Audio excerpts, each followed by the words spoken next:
There's Thompson Square. Again, catch him on Leno tonight. It's been at 628. It's KNIX, and it's Friday, so it's time for another funny comedian. We hope he's funny. Bob, we actually don't know yet.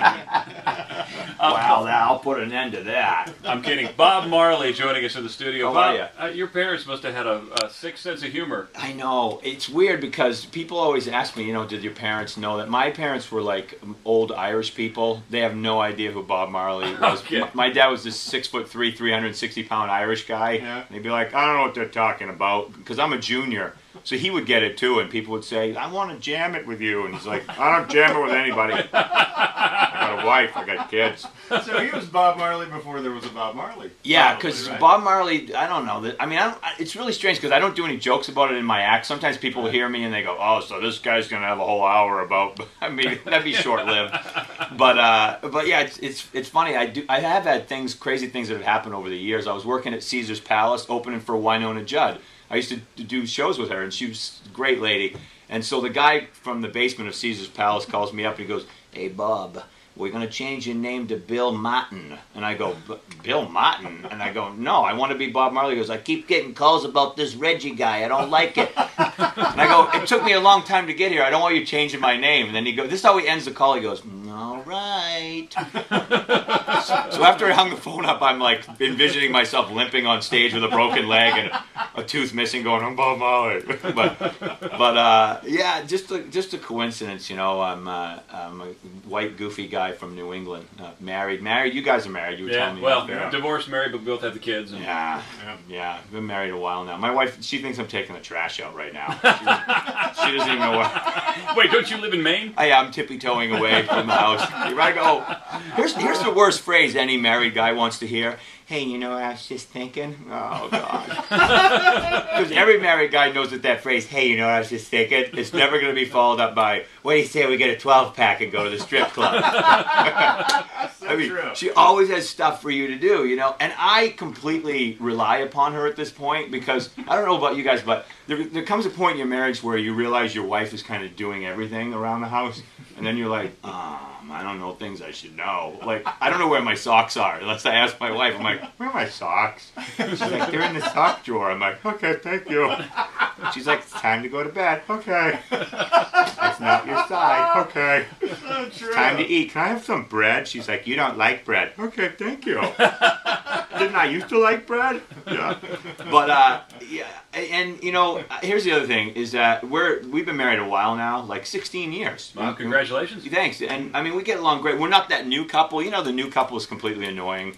Like, you see them, I gotta go to the bathroom. I'll go with you and sit on the edge of the tub and we'll talk. You know what I mean?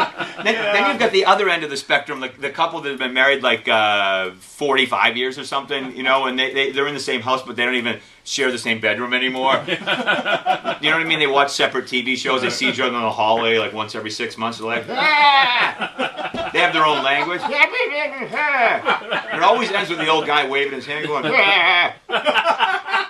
Like my Nana was like that. She would always be mad at my grandfather for some reason. She'd always be looking out the window at him. He'd be in the backyard raking, and she'd be looking out the window. Ah, there he is out there, the rake.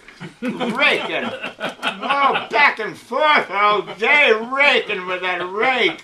What does he have a weapon attached to the rake, Nana? What's going on? But here's what I realize marriage is about, in a nutshell, basically. It's really all about food. I mean, that's all you talk about, right? You get up, you talk about lunch while you're eating breakfast. You're like, this is good. Now, what are we going to have for lunch? Let's plan this out. Let's pull some chicken out of the freezer for supper. We'll make sure that's thawed out. I don't want to get home from work and wait for it to thaw out. Then we'd have to talk to each other. Neither party wants that. Pizza, though. Pizza's, if you're married, the minute you realize you're going to order a pizza on the phone, it's incredible. It is better than any spontaneous sex you will ever have. I just love the way it unfolds. She's like, what do you want to eat tonight? I'm like, I don't know. What do you want to eat tonight, girl that knows what that square hut thing does over there? Well, there's not much to eat here in the house. I'm like, really? She's like, what do you think? I'm like, what are you thinking? She goes, why don't you say it? I'm like, why don't you say it, dirty girl? She's like, you want to get a pizza? I'm like, you complete me. The first thing I do after I order the pizza, I take off all my clothes. That way, I don't have to answer the door when the pizza guy shows up. And then I sit on the couch and wait for my pizza. Did you ever notice that from the time you hang up the phone until the time the pizza guy arrives, the only conversation you have is, where in the hell is our pizza? I called this guy 8 minutes ago. I mean, there's people starving to death throughout the world. There's people in little villages that wait 9 months for a bag of flour to fall out of a helicopter. Meanwhile, I'm sitting on the couch scratching myself going, this is ridiculous. Naked. Yes. I love it when he shows up. You forget he's coming. It's almost like a drug raid, right? Ding dong. He's here. Get the money. Hide the dog. Hide the dog. Who is it? Who do you think it is? It's a pizza guy. Answer the door. I am in my underwear. I will not be doing that.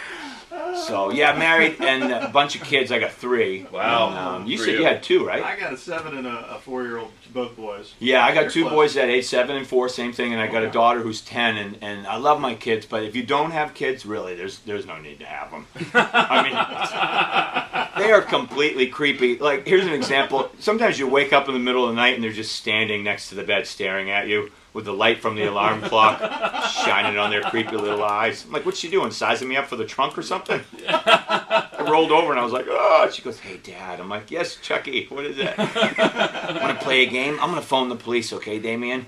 I'll be right back. Here's what it's about, though. Getting out of the house. You know, like, if you get a chance to get out of the house, it's incredible. Because each spouse keeps an eye on the other spouse when you're married with kids. You know, like, single people don't realize this. You know, what do you want to do tomorrow? You want to go to breakfast? Well, I mean, if we get up in time. Or we'll just do brunch or lunch. Or maybe make love, take a 3-hour nap, and go to a movie.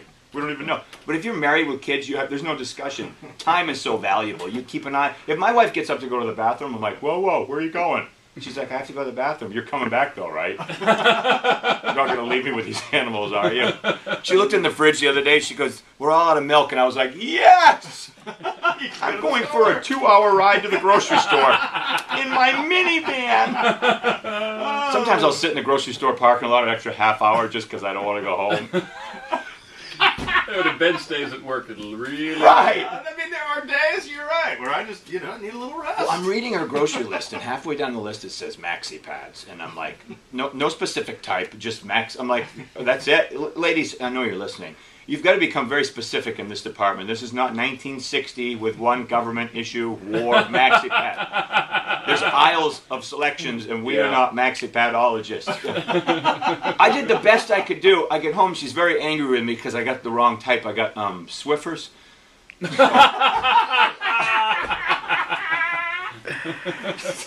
goes, Bob, you idiot. These are not maxi pads. I'm like, well, why did it come with the applicator stick? Bob Marley, ladies and gentlemen. He's going to be at the Tempe Improv tonight, tomorrow night, and I'm assuming Sunday too. Yeah, Sunday as well. Tempe Improv. You'll probably be there for 3 weeks. The way you're talking. you got some material. I love it, man. It's a going. it's a great club. If you haven't been there, check it out. It's TempeImprov.com. It's a blast. It's a really great night out. One of the best comedy clubs in the world. Absolutely. Thank you, guys. Hey, Bob, thanks for the time. Thank you, guys. Very funny.